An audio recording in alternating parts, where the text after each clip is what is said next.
ঝিনাইদহে ব্যবসায়ীরা এখনও কোরবানির পশুর চামড়া সংগ্রহ করছেন, যা চলবে আরও এক সপ্তাহ। সরকার নির্ধারিত মূল্যের চেয়ে কম দামে বিক্রি হচ্ছে চামড়া। গত বছর থেকে এবছর চামড়ার আমদানিও কম, তবে এবছর চামড়ার চাহিদা বেড়েছে বলে জানিয়েছেন ব্যবসায়ীরা। আর ঝিনাইদহ থেকে আমাদেরকে খবর জানাচ্ছেন সাদ্দাম হোসেন।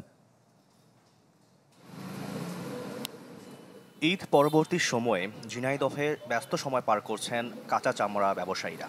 চামড়া প্রক্রিয়াজাতকরণে ব্যস্ত শ্রমিকরা। কেউ চামড়ায় ছিটাচ্ছেন লবণ, আবার কেউ সংগ্রহের জন্য নিচ্ছেন প্রস্তুতি। প্রাথমিক প্রক্রিয়া শেষে আড়তে আড়তে স্তূপ হাজার হাজার চামড়া।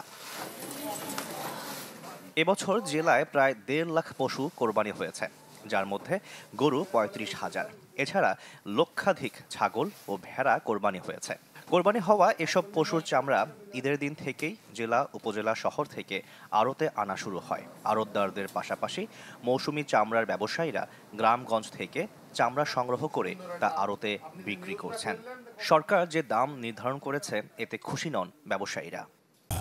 বাংলাদেশের শক্তিশালী থার্মিক স্টিল বা ফেমাস স্টিল লিমিটেড। সরকার যে রেট দেয় এই রেটে কোম্পানির এই মহাজনদের ব্যবসায় সেরকম লাভ হয় না। হ্যাঁ, কম বেশি করে ওই মোতাবেকই চলছি আমরা। হ্যাঁ, এখনও চলছে, আরও সংগ্রহ আরও সপ্তাহখানিক 15 দিন আমরা সংগ্রহ করব। ষাঁড় গরু 800 থেকে 1000-এর ভিতরে, আর বকন গরু 400 টাকার ভিতরে।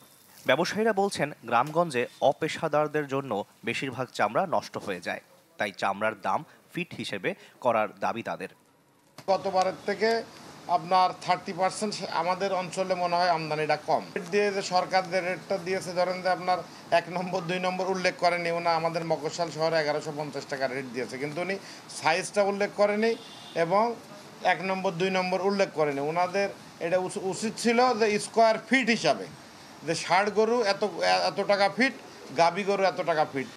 এবছর জেলায় ছাগলের চামড়া 25 থেকে 100 টাকা, গরুর চামড়া 800 থেকে 1000 টাকায় বিক্রি হচ্ছে। এতিমখানা, মাদ্রাসা ও লিল্লাহ বোর্ডিং থেকে চামড়া সংগ্রহ হয়েছে ছাগল 68,374 পিস, গরু ও মহিষ 25,362 পিস। Desk report, channel 24।